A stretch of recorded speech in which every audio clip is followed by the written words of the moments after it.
Welcome to another edition of Mass Mats and Mayhem.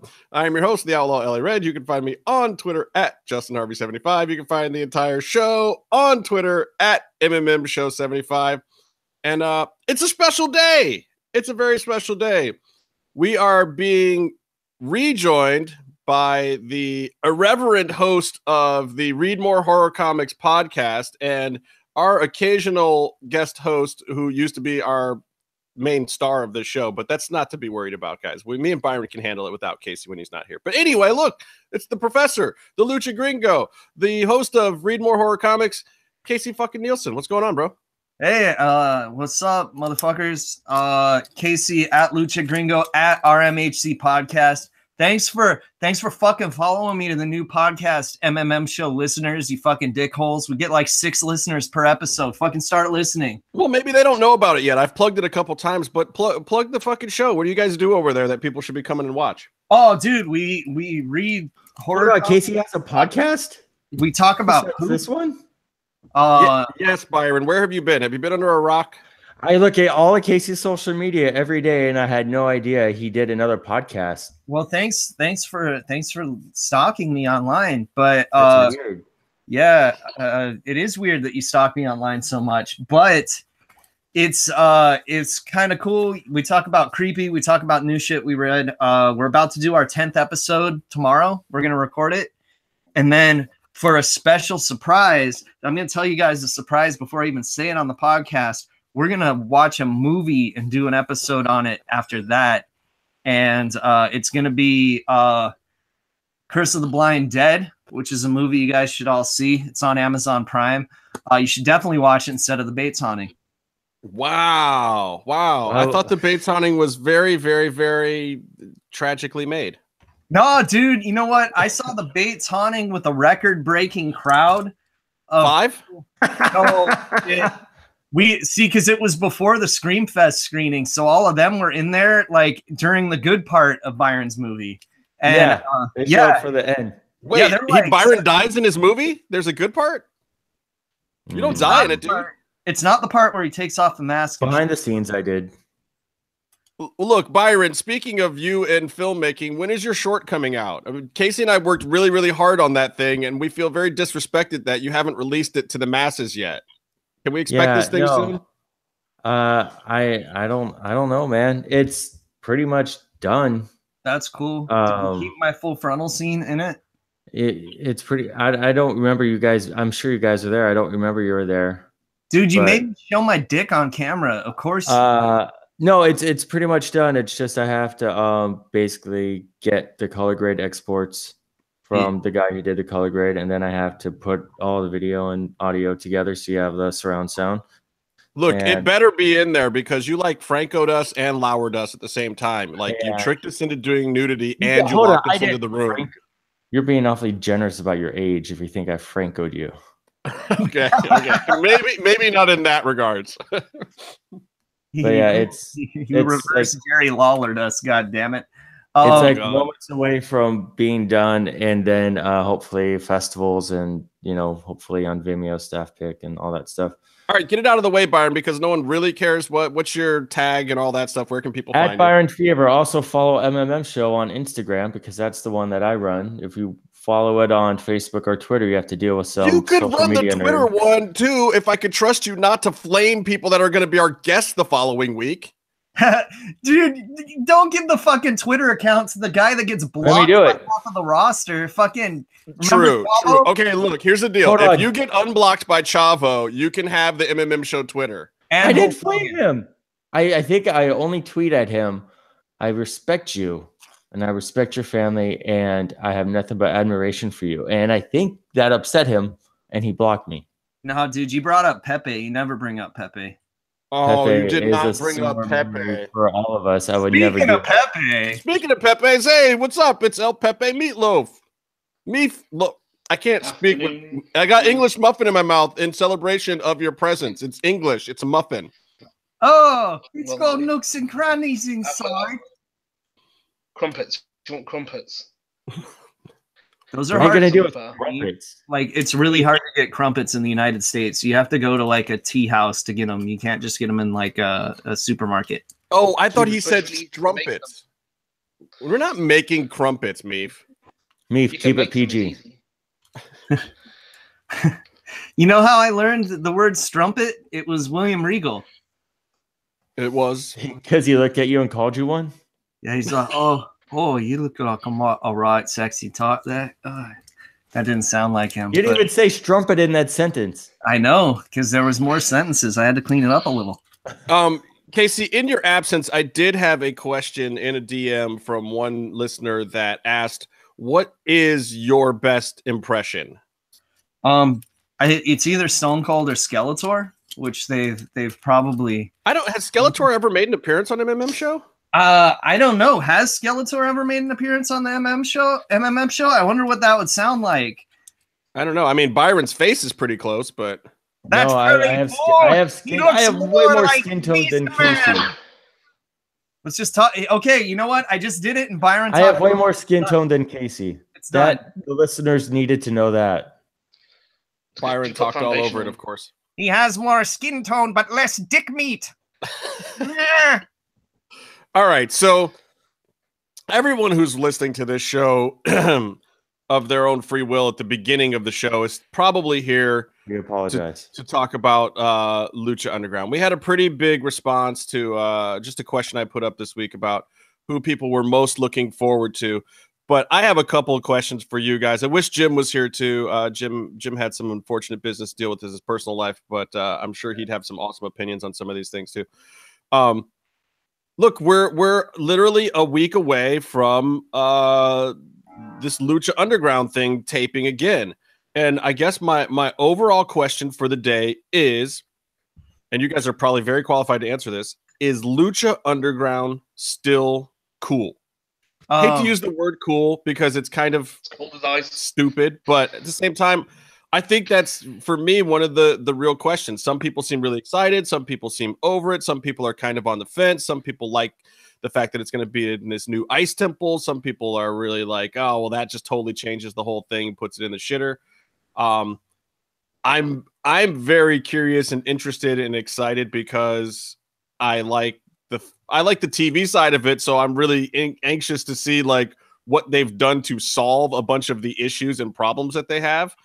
But the real question, I'm going to put this to you guys, and we can talk a little bit about tickets and who fucked up in the offseason and who really excelled in putting himself over in the offseason. But I got an answer. Yeah, what's your answer?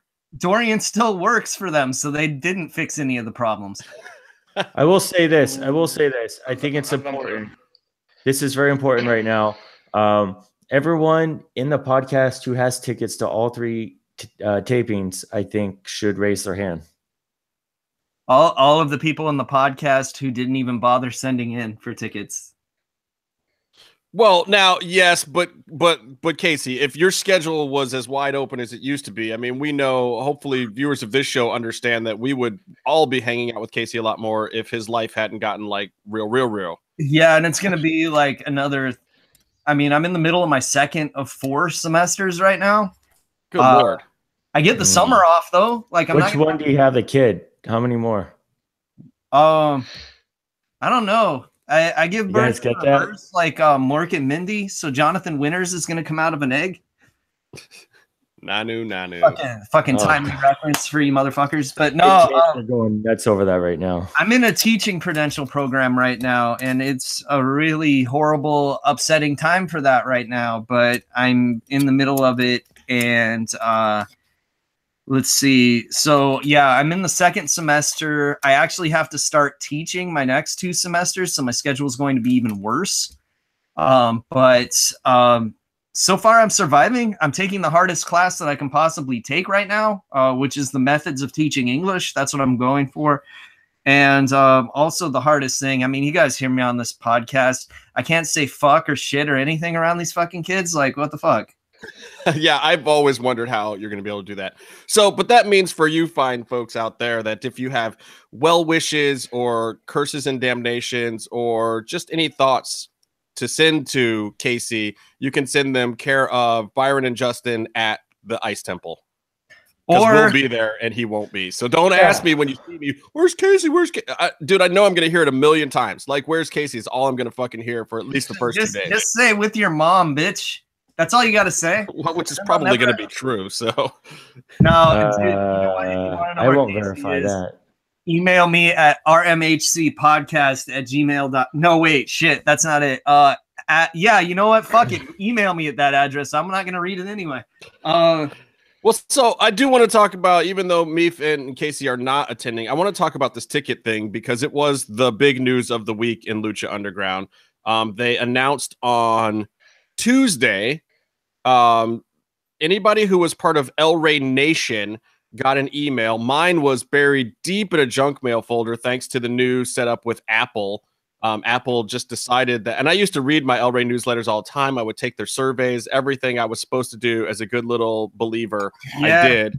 And then yet somehow when the most important email of the fucking year from El Rey comes out, it's in my goddamn junk mail folder. Thank God for Marco and Byron and a few other people who told me like, hey, there's this email out there. And what it says, if you read the fine print, is turn on your social media and log into your El Rey account, and that will be the first place that you can find the link to get tickets. Yep. However, and it says at 2 p.m. these tickets are going to be released. So there had been the Uprock story the day before, so everybody knew it was kind of coming, which I question whether or not that was a mistake or not if you want true believers to be there.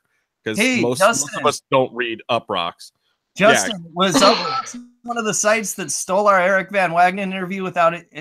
No, they was one of the sites that actually gave us credit, and we love them for it. They're cool. Yeah, then. they posted it and everything too. I know someone, one of the writers is friends of mine.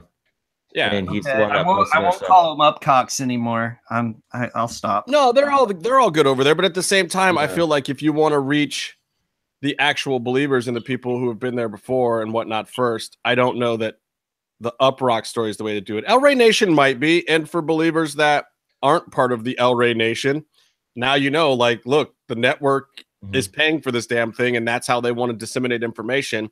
However, at 1:58, I don't know about for you, but for me, the El Rey site crashed. And while I was endlessly trying to reload the El Rey site from my user login name that I've had for 3.5 years now, which I doubt many El Rey Nation members have had, the whole time I'm trying to reload, I get a notification that pops up on my screen with all the information from the fucking Twitter feed. So I logged into it from there, and we're talking maybe 204, 203, 204. By the time I'm logged in on the site, looking at the tickets, and I already could not get day one. Now, I could have gotten day 2 and 3, but right then I got a text from Byron saying that he already got us all 3 days. But it's ridiculous. Ridiculous. Yeah. Here I am, a loyal, viewer of the show, El Rey Nation member. I'm doing everything I'm told to do, and literally within 3 freaking minutes, because of a crashed website on their end, I couldn't get tickets to the first day. You know who wouldn't have fucked this up, Justin? Dorian Roldan. Me? Fucking Yoni wouldn't have fucked this up, but it wasn't his job in the first place, probably. But I just want to shout out to Yoni. We miss you. Shout out to Yoni. Look, I just since you talked about loyalty, I just want to say that I've either unfollowed or muted anyone I felt was coming off as too entitled about these tickets and talking about not getting tickets and being crybabies. Also, if you're starting a GoFundMe to get to the temple, Jesus Christ, what the fuck? Yeah. That's actually, you know what? If you are doing a GoFundMe to go to the temple, then you should have your tickets revoked. You should be banned, and you should have no friends. Like, come on. Meef. But if you're a big enough mark to fucking give money to a GoFundMe for someone to go to the temple, we have some MMMshow merchandise available that we would like to sell you. I don't know. If it was Meef, I would give money to a GoFundMe to come to the temple. Hey man, I already did. That's what I mean. Like, in essence, Casey, let me talk. Casey, let me talk. Byron, you're cutting him off by telling him to let me talk. I know that's the You've point. got people from all around the world, like by Lucha was in Japan before. So like those guys, and like say for instance me, who have like been following since day one or whatever you want to go on with, on in terms of being on TV. Fair enough to a degree, but I would never fucking ask for someone to do it because it's just fucking stupid. No. Yeah. And like, hence why you're staying home this season. I know in Meef's particular case, I would definitely help Meef out to fly over here from across the pond. Yeah. Because that's just because you want to watch him give a blowjob to Cuerno. But also, I know how much he hates going on airplanes, and it's just if I can contribute to 8 hours of torture of Meef, then it would make me happy, and it's worth the investment. Let's get Meef on a cruise. What were you gonna say, Meef? Oh, dude, you know what? I would give the best. I would give Meef as much as I did to the last Real Heels. You guys remember? I gave 37 cents to J-Man. Yeah. That I never saw back. Not any of it. He still owes me New Japan money. Dude, you know what? He actually bought me the shirt with your New Japan money. Oh. Isn't he? Is he coming out for the next New Japan thing? Yeah, we're gonna go see the March 25th show. We're gonna go see Kenny Omega versus Jericho versus Naito, and Rey Mysterio versus Liger. Ray and Liger. That makes me sad. Ray and Liger. It's basically going to be really awesome. And I got those tickets, and I got us the tickets because I was very lucky to be home from work, and you have to pay attention and not have any faith in how how anything's gonna work. Yeah. I mean, we all sat in front of a computer and our phones all day long because they said the tickets would be out tomorrow. So tomorrow we go, all right, well, they'll probably start all day long. Now, if they really wanted to do El Rey Nation fans a favor, they should have told El Rey Nation fans at 8 a.m. to come back at 2 p.m. instead of like every hour on the hour. We're sitting there like, and people, it's like, I know a lot of people are like, oh, well, you guys know people at Lucha Underground and blah, blah, blah. We still try to go through the front door every time. Yeah. One time have I been in VIP, by the way, and those tickets did not come from EVW or MGM or anyone like that. They came from freaking Vinny Massaro. Vinny, shout out to Vinny. Rode me out when I didn't have a ticket for Ultima Lucha. He, it's like, we're not trying to be, we're trying to do things the regular way, like with everybody else. We wait in the fucking lines. We're not, trying to be all special. And I will say we had an opportunity to get special treatment this weekend. Yeah. And can you talk about that yet? No. We can't talk about that yet. I don't think I'd prefer not to talk about it until you don't want to jinx it. It's not because of a spoiler thing. You just don't want to jinx it. I don't want to jinx it. Well, I will say this, that hopefully Byron has an interesting surprise lined up for the Ice Temple. Oh, shit. Glacier? Holy shit, bro. I fucking love Glacier. I saw Glacier at the big event signing out in Queens. Did you get his autograph? He wasn't even in the section where you have to pay your money to go into. He was set up in a booth right by the front door. Like outside almost. Holy shit. Did you get me one for my birthday? Like he would get a breeze every time you open the door. This isn't answering my question. What? Did you get me a fucking Glacier autograph? God damn it. No. He was going to pay me like $10 to do one, and I didn't have the change for him, so I didn't do it. Sadness. Damn. Anyways, so hopefully it's too cold at the temple at some point. Oh, shit. Too cold. Have a lot of fun. Son. Oh, shit. Too cold Scorpio does training seminars down here in Miami, so I was able to go see him with Wes. Too cold Scorpio. Too cold Scorpio. Normally the show takes a lot longer to degenerate, but I kind of appreciate it having Casey back, just letting it all. Too cold. On a related note, I was looking up Marcus Alexander Bagwell the other day and was looking up pictures of him in Too Cold Scorpio. Wait, he's coming to the temple, right? I heard that rumor started by you and J-Man. Marcus, the American males are going to take on Underground Worldwide or whatever. American males. I remember as a kid, Saturday night was my jam, and I'd always watch Marcus Alexander Bagwell and masturbate furiously. and Too Cold Scorpio, and I would remember watching and going, that white boy can't dance. Those motherfuckers hate each other, dude. Like watch Scorpio. Oh. Scorpio would he'd be doing a jam or something after they won a match, and Bagwell would just kind of like stand there and flex. No, and then Scorpio does shoot interviews saying, yeah, and then he brought his bitch on the road with him, and they're always arguing because he can't give her the good dick like he should. And I'm like, oh fuck, he's a gigolo, man. That's cutting into his business right there. Yeah. CowboysandAngels.com. That's how you get them for $600 an hour, Byron. Is that a sponsor of the show? Yes. We're gonna start a GoFundMe for Byron to have an hour with Buff Bagwell. He's like, give me the blockbuster. Shut up, Meef.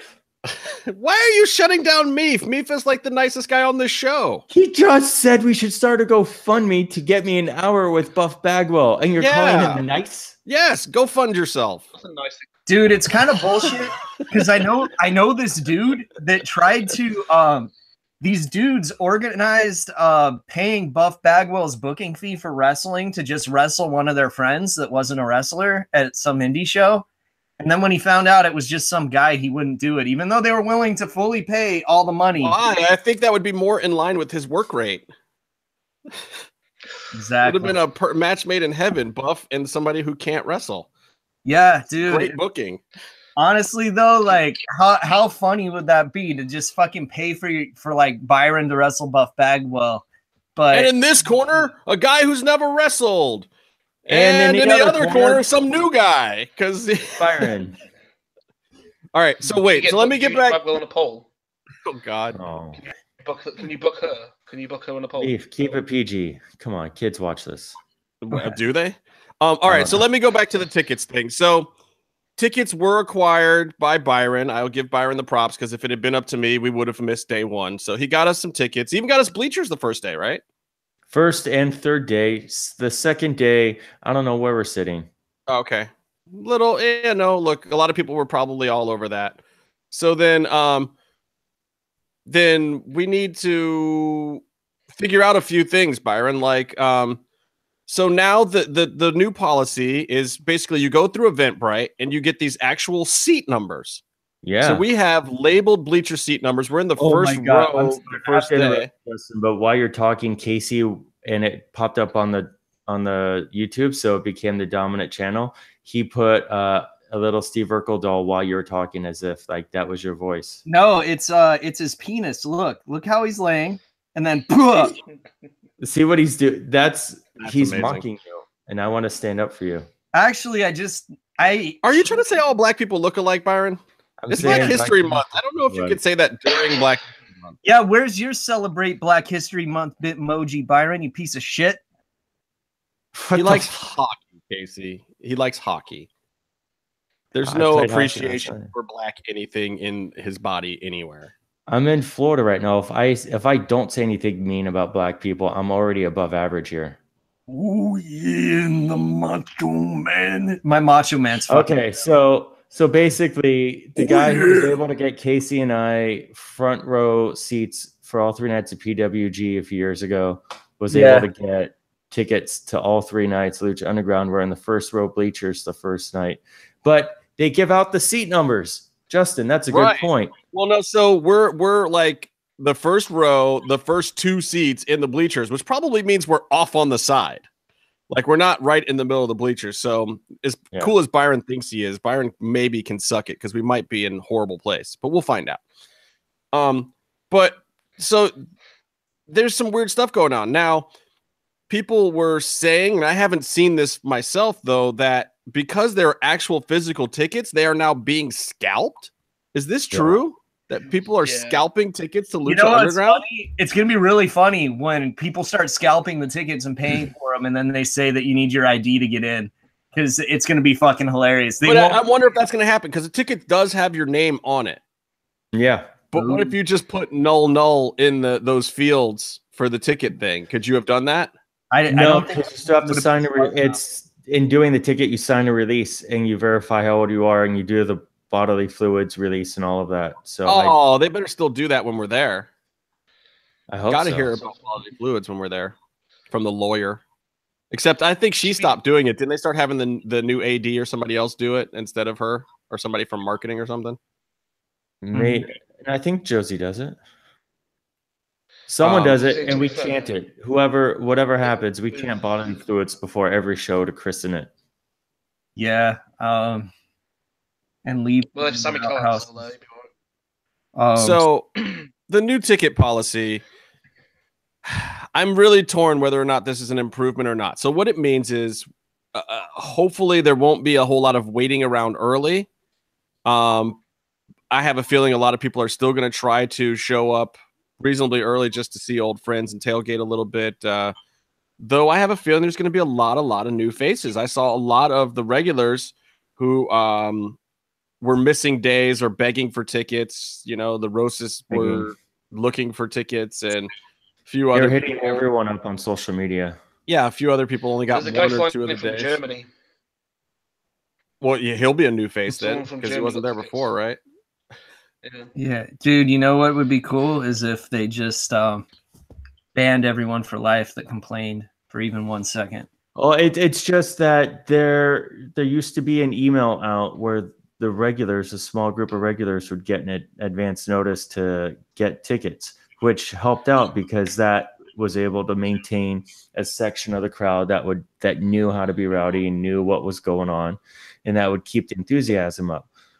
Well, but at this point, I got to ask too, why don't you just charge for them? I mean, don't you think that you're going to get the people who really want to be there, even if it's only $20, $40 or something, you know, then you don't have, you know, randos taking up 4 tickets each with people that normally wouldn't have paid to go in. Whereas, you know, like the dad is bringing the whole family, but if it's $40 a ticket, dad's just going to get himself one. And then you have just the one real believer there. And the fucking wife and kids stay at home. I don't know. Yeah. Am I crazy? I think that makes sense from the perspective of it being a wrestling show, but from the TV show side of it, I don't know if there's that, you know, those executives making those decisions who, there's who care about enough people that. want to get in to buy tickets and fill it. What's that, Meave? I said there's enough people wanting to get in to you'll sell the tickets out so you don't have to fill the crowd.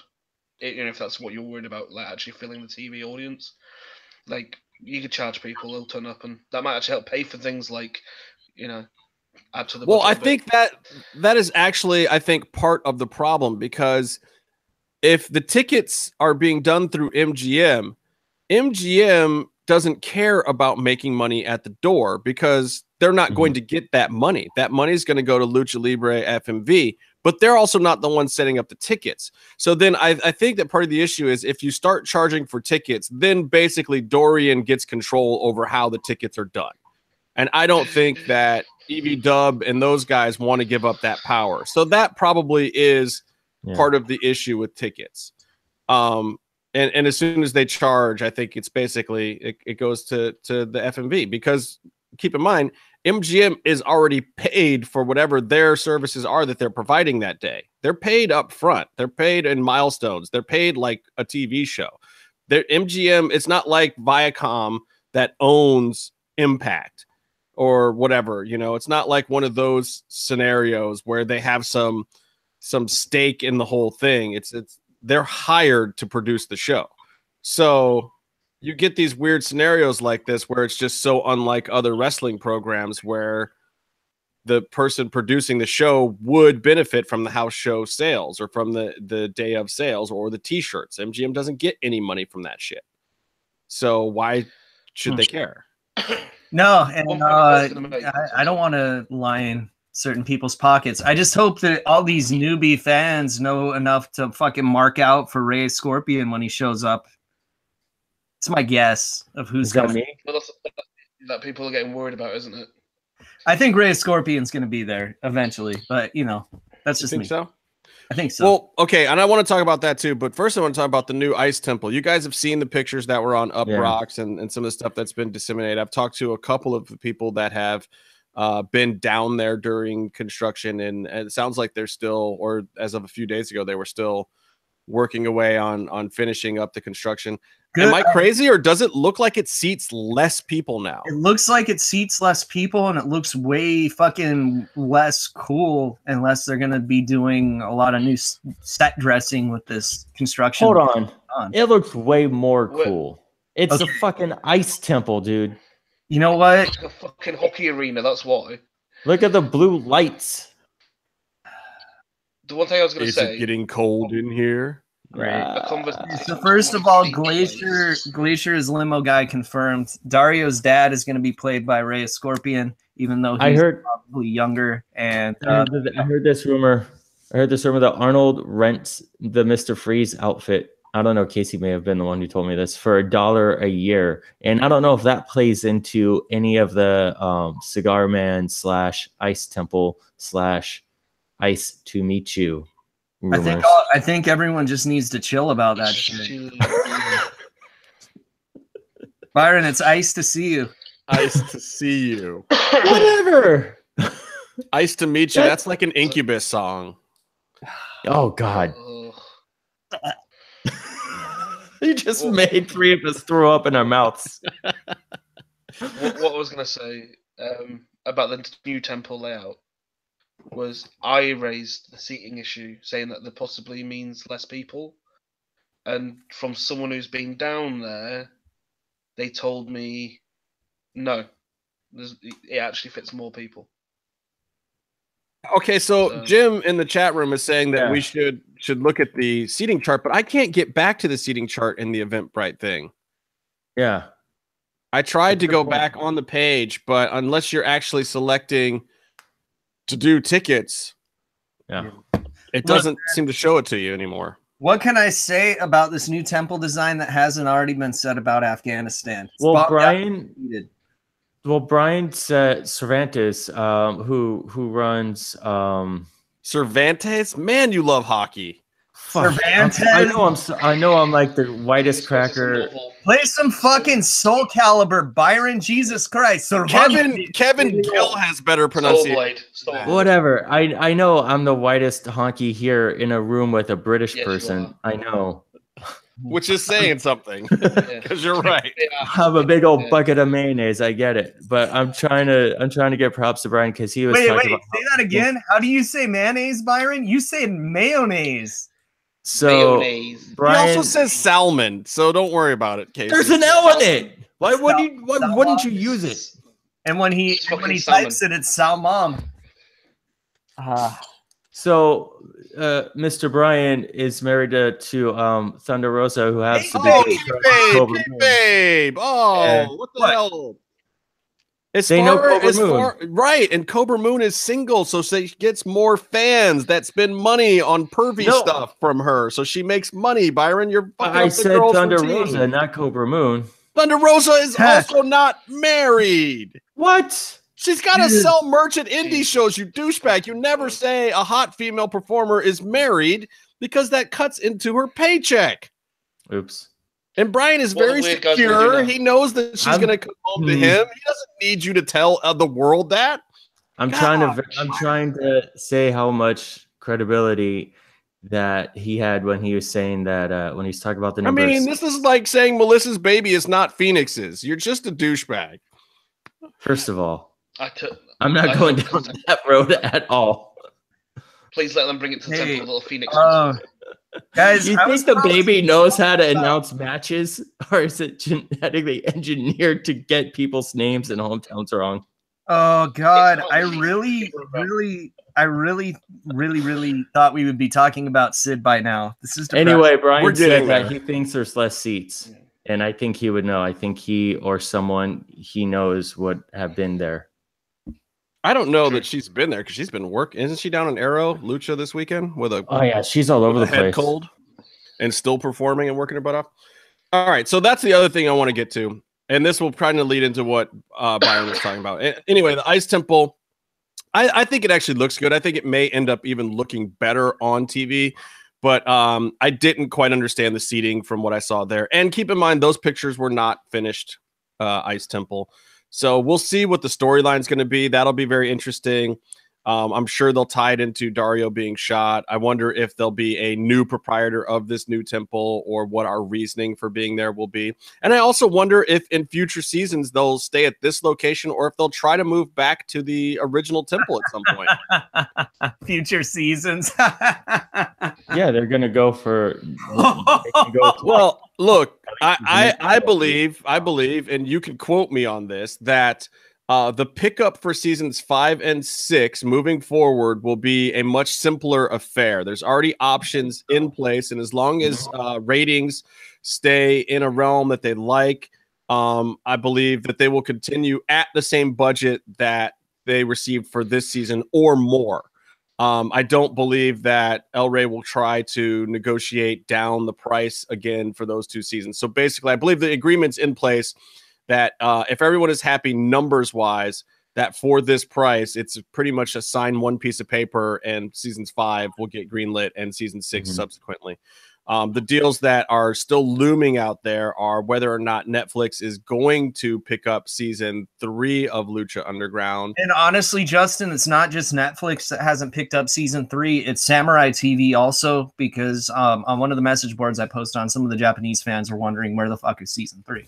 Yeah, I think there's actually, I think there's an older first run syndication deal that El Rey does. So I think that also just hasn't passed yet, that El Rey still has the air rights to season 3 right now, even though they haven't really been showing it very much. Right. So I don't know if maybe they'll drop in another big marathon before the next season or something. Yeah.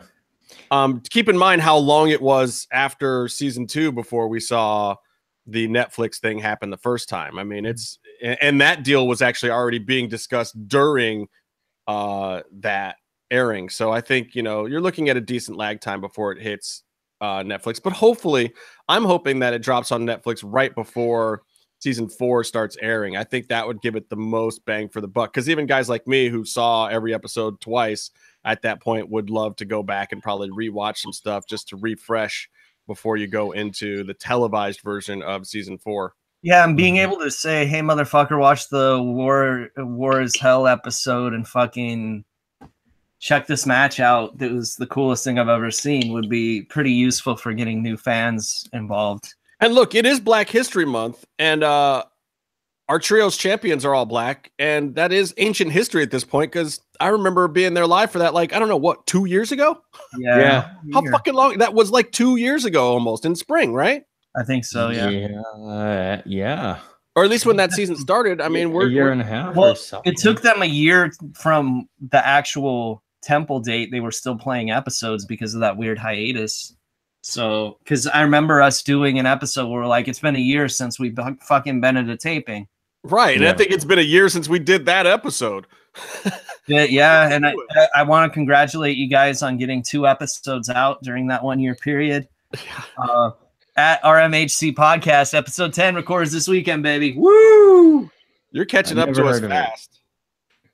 But I also promised that I wouldn't do episodes of this show where we were just sitting here talking about nothing when we didn't have anything to say. Like, we actually have stuff to say. There's news going on this week. There's things happening. I'm sure we'll have some things to say after Byron and I have been to a couple tapings. Huge news going on right now, dude. I don't know if you guys know, because none of the fucking people that listen to this show listen to my recommendations of what wrestling they should be watching. But DDT is bringing in the Great Muda for shows. Really? So the greatest promotion is getting one of the greatest wrestlers of all time. And this doesn't sit well with DDT producer Dan Shokudino. He went a little crazy. And now he's embraced his dark side, and he's come out with pink face paint on, and he's now the Great Homo. And instead of stabbing people with weapons in the forehead, he stabs them in the ass, and he spits white mist at people like Byron. Is Dino really doing that? He's really doing that, yeah. So amazing. Yeah, I tweeted it. So like if you look at Lucha Gringo, look at my tweets, you can see the white mist in action, and him stabbing Daisuke Sasaki in the ass with a knife. So is Byron trying to suck his own dick? Yeah, what the beef live on air. Why? Why would you say something mean to me? Ooh, wow. I like Jimmy's scoop on the tickets. It says that duplicate names on reservations will void your tickets for Lucha Underground. So basically, if I had logged in and gotten those other tickets at the same time you were, Byron, that we would have been fucked. Yeah. Oh, one thing I will say. Shut up. People need to keep. It's probably not going to happen now, but people need to keep on checking when they did release these tickets, because when people cancelled them because they could no longer make it, they actually become available. Yes. Actually, no, they don't, Meef. They go to the standing room people. They get upgraded. Okay, because the other day, happened. Someone, yeah, on the Facebook group, like those aren't called standing room though. They're called standby. Oh shit. So yes, I imagine those people will get the tickets, but I don't know that there's an upper level for them to standing room in. They might be in a holding pen somewhere. Brian said there's standing area. Yeah, there's a standing area. Yeah. No, that's there's still it's a bigger catwalk. But they had 3 seats. They had the believer bleachers. They had the general admission bleachers, and then they had the catwalk, I think. And the catwalk, I think, was standby. Oh shit! Shout out to Andre Nichols in the chat saying he saw the Dino pics. Good day, mate, and my Australian friend. And shout out to Jim, who's in the chat but afraid to show his face on the same episode as me because I am fucking fearsome 6'4" of solid steel and sex appeal. Boom. Well, I believe Jim is trying to get out to the airport and he's running around for travel right now. I'd be leaving town too. I have a point to make. Though I have a point to make that. Oh God, here we go. Seems very happy right now, and it makes me happy that I might be able to crush it. What about the rumors that this could be a prequel season? After waiting 3 years for Pentagon Dark to be champion, are we going to see that in the first episode now? No, it's not going to be amazing. A prequel season. That's not. If it's a prequel, could you imagine? Well, see, here's the issue with doing a prequel season, and the reason why, even though I suggested this, and when DJ was on the show, I see Rachel suggesting it now. I think the thing is, the problem with it being a prequel is a lot of these characters were introduced on camera, and you'd have to lose them. You'd have to lose Cobra Moon, the Rabbit Tribe, Pentagon, like they weren't there. You know what that showed up. So if you did a prequel season, the only way you could really pull it off is it would have to be a temple that was somewhere else, and this is what all these people were doing before they showed up at the regular temple. Yeah. Justin, name one good prequel that was not Rogue One. There's only been one good prequel. Well, no, look, technically Rogue One is not a prequel; it's a midquel. Because it comes in between episodes. There is history of things that happened before Rogue One, and then there's history of things that happened after. So it's not technically a prequel. It's also those other ones never happened, Justin. Don't worry, it's okay. The prequel of Lucha Underground. Oh, Star Wars. You guys talk about Star Trek too much. The prequel of Lucha Underground is not Star Trek. We're talking about Galaxy Quest, Byron. No, dude, I'm a big fan. The prequel to Lucha Underground is SmackDown like 4 seasons ago. The prequel to Lucha Underground is Dario going to a AAA show with a briefcase full of money. That's the backstory. Sour milk. And getting bags of pee thrown at him for doing it. No, he didn't someone say about his mom? No, one of the people in the audience yelled that his mom's vagina tastes like sour milk in Spanish. And this really happened. And they're like, "Hey, how'd it go?" And he says, "Some guy, mom's vagina tastes like sour milk." Well, he killed his mom, so he didn't care. Matanza murdered his mom. Is dead. Matanza murdered her. It probably smells like worms and dirt or something. I don't know. How smelly is the standby room for standby ticket holders going to be? Depends who's in it. Do you need me to name names? Oh no, Brandon has seats. Yes, he has actual seats. Yeah, in a nice aerated ice temple room. What were you saying, Meef? Spit some fire. Go on, spit some fire.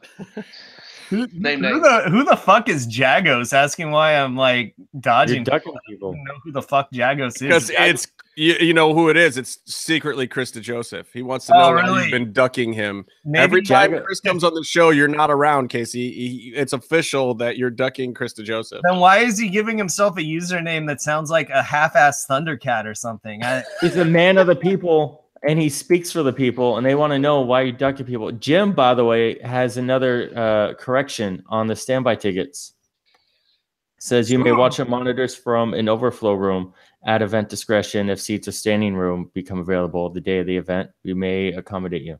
Do you know, Jim, I want to congratulate you on your great producing skills for this podcast. Well, he actually read his tickets. I have tickets sitting right here too. I just haven't read those motherfuckers because I'm lazy. I'm like, yeah, I have one. I'm going. Yay. I want to know if there's a burrito truck. You know, I actually thought that too. Like, what are concessions going to be like that? Should we eat before we go? Do we have to? Cream. And what are they going to do about people? You know, people always refer to WWE as New York, and people always referred to WCW as Atlanta or down south. You know, and then people referred to Lucha Underground as Boyle Heights. You know, but now it's not in Boyle Heights. Yeah, they managed like 5 minutes away. Shittier area, which is amazing. Well, true. Yeah, I mean, it's like on top of Skid Row now, isn't it? Yeah, we're taking your car, right, Byron? Yeah, Byron. Byron, where the map? Are we both going to the airport afterwards? No, you are going to the airport afterwards, but I'll be happy to drop your car back off at home. Be sure to say hi to Full Moon Studios while you're on Skid Row, because that's where the fucking office legitimately is. It is now. They're out of the Taft building and they're down there. There won't be a Lucha Underground lot anymore, which sucks. There's no parking? There's street parking and a paid parking lot nearby. Ooh, yeah, pay for parking. Paying is fine. I'm telling everyone that's paying means there's security. But I will say this also to our friends who tailgate at Lucha Underground events. Paid parking lots typically mean security cameras. So park your car and take your business down the street, y'all. If you know what I'm saying. Don't get yourself Waffle Housed up in the fucking secure parking garage. Yeah, let me also tell people to carry a lot of change, because you're gonna get asked for it quite a bit. I ain't giving out no kind of change. And what maybe is it? Crack. That's just from Byron. Just some crack. Just hand out some crack. Some crack. And by that we mean crack cocaine, the drug, Byron, not your ass cheeks. Yeah, that's more Santa Monica by that Denny's. Where all the Kelly's asked for crack. All right, so here's the question. Here's my next question, and this is going back to the is Lucha Underground still cool? My original topic that we haven't discussed at all. Who were the big successes and the big fails in this monumentally long off season? Like, who do you think is stepping up their game, ready to come back, going to be a good contribution to? As someone who has also been referred to as monumentally long, let me answer that question for you, Justin. Right. I would say Pentagon, big winner. Phoenix, big winner. Well, they're big winners because honestly, if Pentagon wasn't holding the belt, I feel like there might have been issues even in him coming back. I think there might have been some middle fingers from the Pentagon department if he didn't have the belt. So I'm glad he walked away with it in this particularly awful hiatus long. Kevin Cross, big winner or loser? Big winner. You know why do you say that? Because he's able to take his business elsewhere if they don't have anything for him, and we know where that place is now. Yeah, I mean, I saw him standing around watching some magic tricks the other day in a certain little warm spot down in a southern state named Florida. Yeah, he should have done a magic trick of his own and made that guy's life disappear. I do wonder if he's coming to the temple at all, though. I mean, we just showing up for tryouts at WWE doesn't necessarily mean anything, and we all know that they've been talking to him off and on for years now. And he's been on WWE television before, so you know. I mean, he'd be a great fit there, but would he not be better served to show up in WWE after a good run anywhere on American television? I'm like, he had a great run in AAA, and maybe that's enough, but I feel like that's only enough to get him as a B player on NXT, and I think that clearly he's destined for a little more than that. So two things on that note. One, ask Prince Puma how valuable he thought it was. Two, ask Jeff Cobb how valuable he thinks it is now. And three, I want to see him wrestle Tommy End. That's what I want to see. you want to see Aleister Black versus Kevin Cross? Yes. Yes, I want to see that. I don't care who puts it on. I will order the network if they do that. Yeah, but I also want to see Kevin Cross versus Pentagon. I do too. Yeah, I do. I really do. And I think that I would love to see Kevin Cross with the writing that DJ and Roach would do. You know, like I think they could do cool things with him. But wherever he's gonna go, he's gonna do well. The guy's fucking great. He'll kick your head off. He'll suplex you on your head. He's influenced by Sid now, which is beautiful. You think he's just now influenced by Sid? Well, I've just been seeing more evidence of it.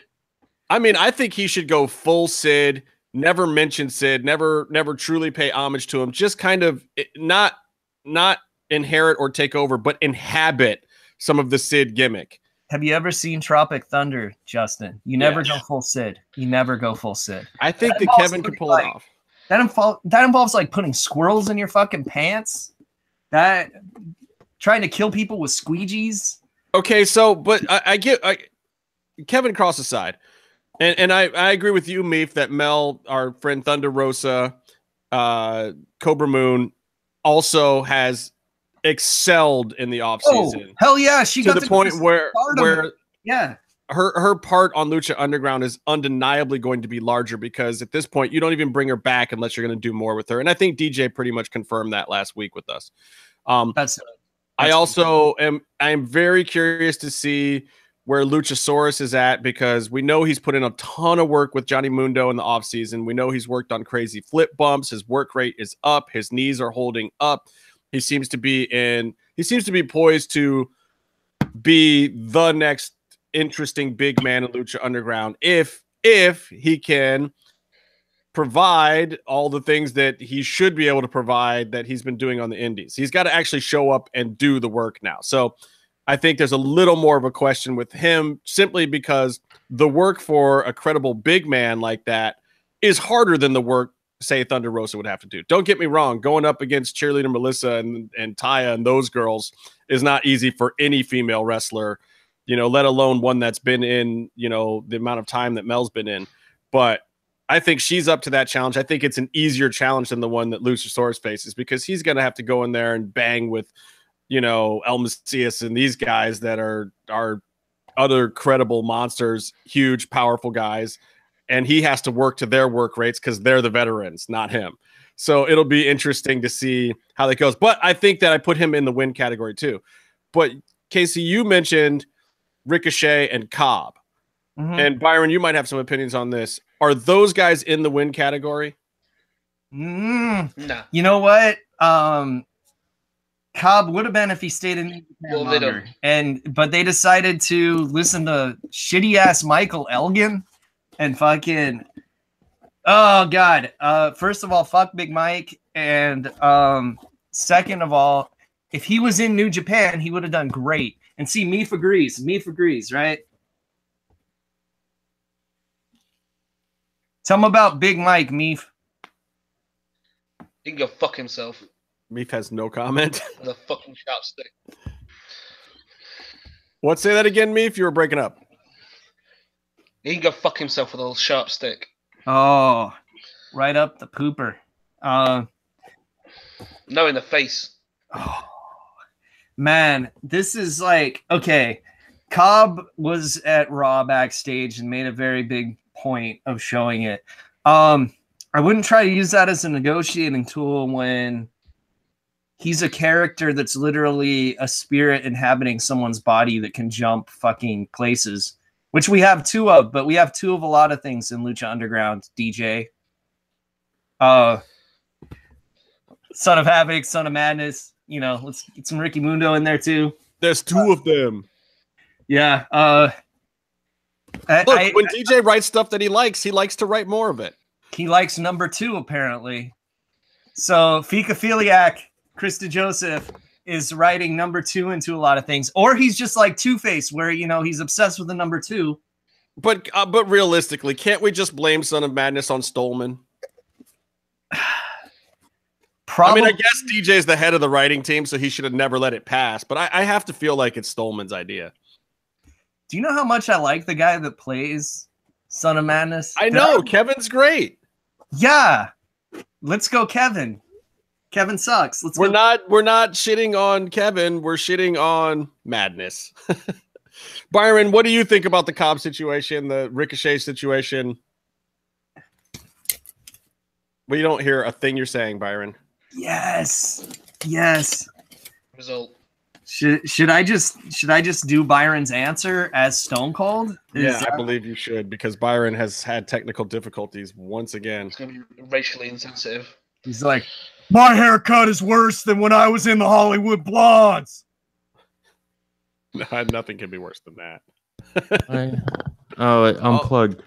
Oh, look. Yes, Byron. You know, when I was going to Full Sail, one of the first things they taught us was if it's not plugged in, it probably doesn't work. No, the second thing they taught us was if it's not turned on, it still probably doesn't work. Yeah. The USB that I use for power for my Zoom, Listen to Justin. I guess, came unplugged. I had it plugged in to start. Okay, so what is your opinion on the Rick-a-Dick and Jeff Cobb situation? Dude, I don't really know what's up with Ricochet. I mean, he showed up at the Atlanta tapings at NXT and had a bit of fanfare, and he won a match, and it looks like they're just going to go use him, I guess. I don't know. I don't really care anymore about any of that. But in a span of a week, we had Cobb and Cross both popping up on social media with contact and interaction with WWE. And that's interesting because they're both two drastically different examples of it. Where with Cross, he's a Lucha Underground guy, but he hasn't been used by them. And he also is, he's been main eventing Triple Mania, and he's still relatively new. Cobb is relatively new, but Cobb is doing a lot of indie journeyman type stuff. And he is big on Lucha Underground with the mask. So you look at what their two positions, like what are they doing? How's it playing out for them? Like Cross, I think, is playing things smart because he can do what he wants, but he can go to WWE and he's not really giving up anything that he has because he doesn't have a big role on Lucha Underground yet on TV. Whereas Cobb is like the most hyped person, undefeated person on the show. And he wears a mask and he has a well-defined character that people love and react to. Mm-hmm. And who lost to a roll-up. And he'll give that up. He'll give that up to go and work out in the Performance Center. This is what happens when you lose to a roll-up and then have Sexy Star go over in the finished match. Just saying. Okay, so it's just I think with Cobb, he basically can have that big role on an American TV show, and he right now where we're at now, like I get complaining when we don't know what's going on, but right now we know it's going to be 5 weekends of work, and then the rest of the year you get to raise your indie rates and you have the high profile, and you could even take the Matanza gimmick on the indies. They're using that now. And when he works as Matanza, he's definitely not going to lose. You just can't. So it makes all the sense in the world for him to work for 5 fucking weeks and then be a huge indie guy for a while, as opposed to starting over and going to NXT. And I don't know what the Jeff Cobb personality and character is. He does suplexes. You know what, Kevin? Also, in a room full of luchadors, he's a fairly big guy. In a room full of WWE superstars, he is tiny. Is he taller than Bobby Roode? No. He's like, no, he's like not. Samoa Joe. People, Samoa Joe. Samoa Joe. Samoa Joe and Brock Lesnar is a dream match. But when you look at them together, Samoa Joe is still a little guy next to him. And Samoa Joe is one of the best in the world. He makes it work. And Samoa Joe's about 6 inches taller than Cobb. Yeah. Like Cobb is like 5 feet tall, 4 feet wide. And don't get me wrong, Cobb is a powerhouse. And I think some of those guys, he will throw them around. Like, I'd love to see Elias versus Cobb. I think some of those matchups are great. I just don't know that I see a Randy Orton or a Jinder or a Brock or those guys. Like, sure, keep him on NXT. Let him wrestle Adam Cole. Whatever. But I mean, that's the thing. Like Braun Strowman is getting the push that he's getting the Matanza push. So Cobb's not going to get the Matanza push. But then, you know, Matanza doesn't play fucking bass and sing songs either. But at the same time, for a guy like Cobb, maybe it's easier for him to go someplace where he doesn't have to worry about bookings, where he's not calling promoters every weekend and he's making the same, if not a little bit more money. I mean, it almost maybe is an even trade. You can be, you know, king of the heap in the indies and Lucha Underground, or you're more of a tadpole in the big sea of fish, but he's going to make the same amount of money. And maybe just for him as a person, it's just an easier route to go. You know, that makes sense. You know, and a lot of, I put him in this category. There's, you know, like with MMA, there's fighters and there's athletes, you know, and with wrestling, I think there's the same thing. There's lifers and then there's athletes. And I put Cobb more in the athlete department. He's not some crazy psycho lifer like Sami Callihan, for instance, who, you know, will be king of the heap if he wants to be king of the heap, will blade if he wants to, fall off of something, Swerve's the same way, Dante's the same way. These guys are lifers. It's just in their blood. They're crazy. They're like Terry Funk. They're going to just go out there and perform. It doesn't matter if it's a gymnasium or a stadium. I don't put Cobb in that category. As much as he likes to perform and he's got some heart in what he's doing, I think it comes from his background as an athlete.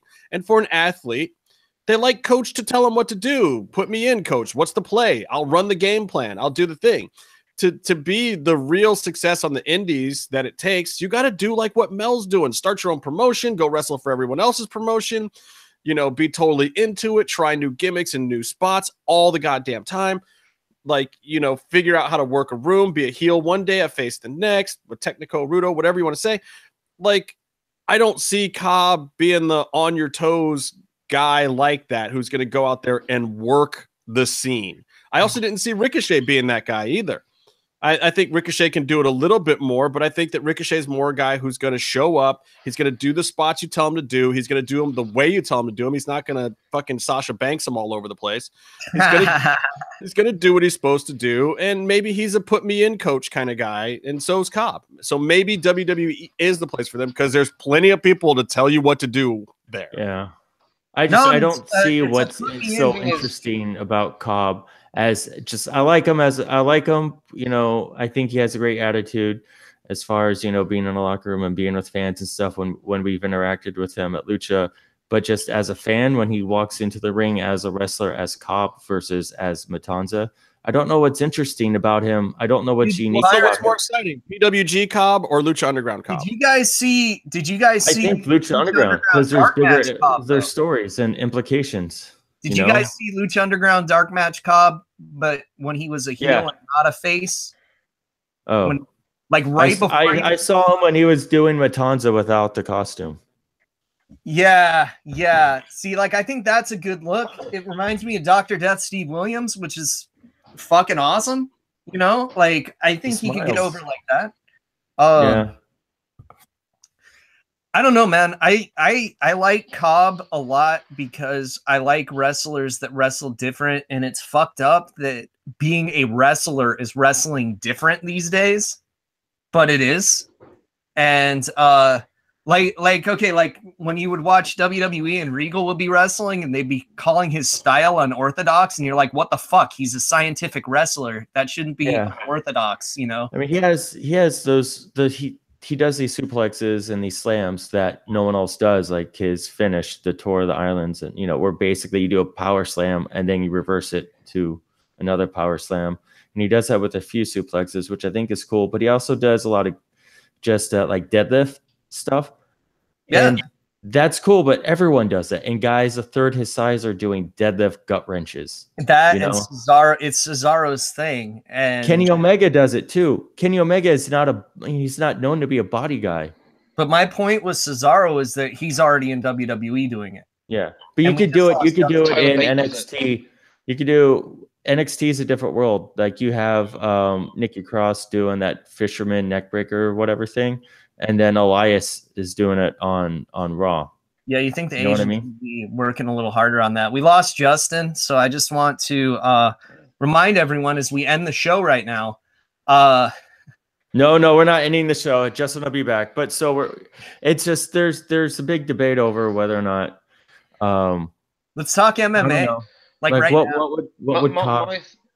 I don't know. I think basically you have, there's we talked about what who would fare better with the whole NXT versus Lucha Underground thing between Cross and Cobb, but also I think it's important to look at how they are conducting their business and how they handled it. Whereas Cross, like people who know him saw him in the articles, and he didn't make his presence known because he looked like he was handling it a lot more politically. He wasn't denying that he was there, but he wasn't trying to rub it in Lucha Underground's face. Whereas Cobb tweets a picture of his badges, and he's like, "Well, what do you think about this?"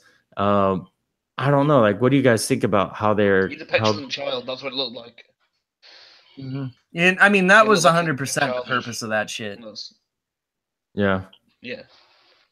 I mean, the thing for me with Cobb, Cobb, if he wants, is if he's out of the mask, he works babyface, and I just don't find him interesting as Jeff Cobb. Yeah. As a character, No, like I can't see them giving him anything. He just seems like he seems like a stone dude who's just happy to be there. Yeah, but Matt Riddle's so much better at that. Yeah, I know. Matt Riddle has that on lock. I read in an interview, whatever, Matt Riddle did something and they were talking about weed, and he's like, yeah, like, I smoke a lot of weed now. I don't even work out and I'm shredded. I'm not saying the weed has anything to do with that, but it's not hurting. Like, what a fucking douchey thing to say. I love it. Dude, no, I mean, he's a wrestler because he got fired for weed. And he's awesome at wrestling. Did you see Sammy Guevara's T-shirt? No. He wore a strip club T-shirt to his NXT tryout. That's amazing. Wow, buying the merch. That's amazing. Justin's Wi-Fi died and he's crawling back in. Justin, what we're talking about right now is we were going off a little bit on Matt Riddle smoking tons of weed, but we were looking at. We were also saying Cobb. Be cool and stay in the mix. No. Just Casey was trying to wrap it up because he has to go. He got a new Victoria's Secret magazine in the mail, and he says he had business to take care of. But we're also talking about Cobb and Cross, not so much their future, like what kind of business they can do in Underground or NXT, but their professionalism and how people found out about their interactions with NXT WWE the past week. Whereas Cross was a lot more political. He didn't make a thing about it until other people brought it up. Cobb was different. I think there's also a difference in what they're trying to do. I think for Cross, it's more of a sure, I'll come down to Orlando and see what's up for 2 or 3 days. I'll jump around in the ring a little bit. I'll run some ropes with some guys. I'll have the experience, and then we'll talk business. And then we'll see if the business you want to do makes sense for the business I want to do. And I'm sure that, that's the same way he approached Lucha Underground when he got in. It's like, oh, let me hear what you guys have to say. Oh, I really like what you guys have to say. I'll come work a couple dark matches. And then he did that. And he was like, oh, I really love this locker room. I love this place. Let's see if we can make something happen. Given they took 2 years off after that, not his fault. But I think it's probably the same thing with WWE. And I think that gives you an approach where you're going to go in and not hate it because your expectations are reasonable. So if he does go to WWE, he's going to show up there. He's going to enjoy his time there. He's not going to place more into it probably than he should. But at the same time, I think this. I hope that we do see him in Lucha Underground. And, I think that that's up to conversations that he needs to have with whoever over at WWE he's talking to. And I think he needs to have those conversations with EBW and DJ about what they're going to do for him in this season. And then, maybe we see him next year in NXT, because the other hard thing at this point is for DJ and EBW is like, how big do you make a character? How big do you make their story? How far do you try to put them over when they've had to relax what they're doing with contracts? And realistically, everyone knows it's going to be these shorter taping cycles now. Like, you're not going to get people to hold out and just be exclusive to you when you're not coming back for another year. And when you do, it's only 5 weeks. So how do you give a guy like Cross something that is juicy enough to get him in there for a year and really help him make a name and help put yourself over? And at the same time, maybe not do it in a way that saddles you with that storyline for another year where you're just going to have to write your way out of it. Like, look, DJ is going to be doing a whole lot of writing shit out. He's got to kill some people off. There's clearly still some grumbles. Like, and what do you do with Sami Callihan now? Like, he's on Impact as Sami Callihan, and whereas with Mundo, I can see that character being in a couple of different places. I don't know if I can see that with Sami Callihan. Like, are they just going to kill him off now or what? I mean, he was grumbling in the offseason and, you know, then all of a sudden shows up on Impact, but it's also at the exact same time that EB Dub kind of makes that announcement on our show that they're loosening up these contracts. And I just find it very interesting. Like, he was really over Lucha Underground, but he's really over everywhere he goes. He's over at Wrestle Circus. He's over on Impact. He can be over in Japan. Like, what do you do with a Sami Callihan now, who's clearly a little bit a part of your storyline, but, you know, capable of going anywhere else he wants? I think Lucha Underground kind of works with that. They barely touched on it, but they're underground fighting league, temple, whatever club in a world where those things exist. Like Matanza trained in homemade versions of the temple and was killing guys. I think it could kind of work. Mundo mentioned it.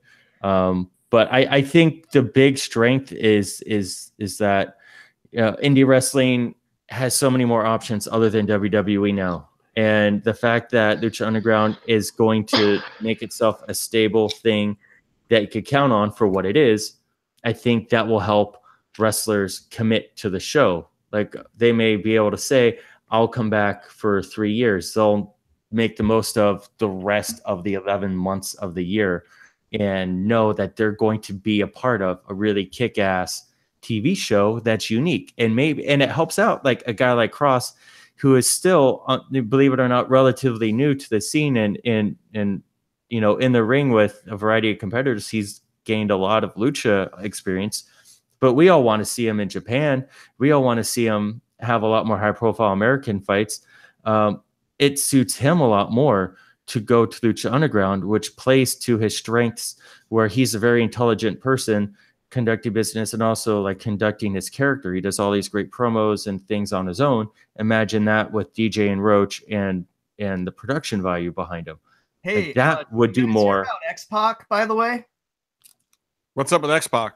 Okay, so I just read this thing that he was offered a Lucha Underground contract for this season, and he said, okay, I have to check with my WWE Legends contract first to make sure that it's okay. He checked, got the okay, let him know, and they stopped returning his calls. Lucha Underground did? Yep. They changed their mind, like, yeah, maybe X-Pac heat is not what we want.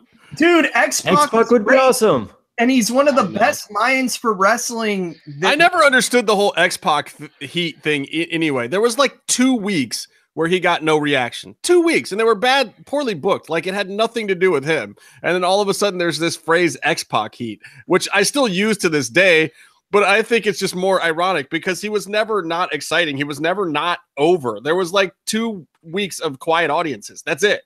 Honestly, there was more than that when he was in X Factor, but that was the Uncle Cracker theme song's fault, not his. Well, true.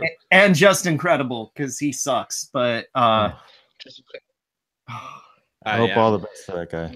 Well done. Yeah, well, bring that up.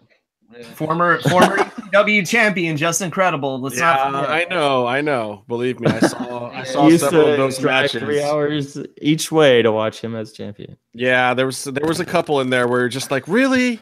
I came all the way here for this. Like, Balls Mahoney hit somebody with a tray, and Just Incredible's the champion. This is not what I paid for. New Jack didn't show up. Shane Douglas is walking around in a cast, just having matches where he just beats people in the stands. and Just Incredible is your champ. Rob Van Dam is high in the back somewhere. How much? What's Sabu doing? How much did you pay to see balls? Stop it. Never going to answer that again. Well, since we're off on WWE wrestlers, I do want to ask you guys about two things. And Casey, I kind of want your opinion on this too, because you and I have not talked about this at all. Ronda Rousey in WWE and Sasha's inability to work with people and not injure them and ruin their entire careers like she did to Paige. It sounds like you just solved the problem with two different topics. Feed Sasha to Ronda Rousey. Yes. There you go. Potato her as hard as you want, because you can get shoot armbarred. I don't see the value in Ronda Rousey as a full-time competitor yet. I know there's value there, and I definitely see on message boards I post on, everyone's talking about buying their Ronda Rousey shirts. Like, that is a really fast-moving piece of merchandise. Thank Roddy Piper. But I mean, there's not a day that I don't wake up and thank Roddy Piper for something in life. But well, see, that was my problem with buying the shirt, because if I'm going to buy a Hot Rod shirt, I want to buy a Hot Rod shirt, and I would love to support Ronda, but at the same time, I can't. I feel like I'm taking a giant poop on everything I love about wrestling if I buy a Ronda Rousey shirt that looks like a Hot Rod shirt. I can't do it. I'm in this boat. I mean, come on, Roddy Piper, one of the greatest of all time, one of the most influential wrestlers ever. Mm-hmm. I do love that they're giving him props right now, and they're doing it in a kind of cool way. But I mean, it's not the shirt for me. But I haven't given WWE money in a very long time.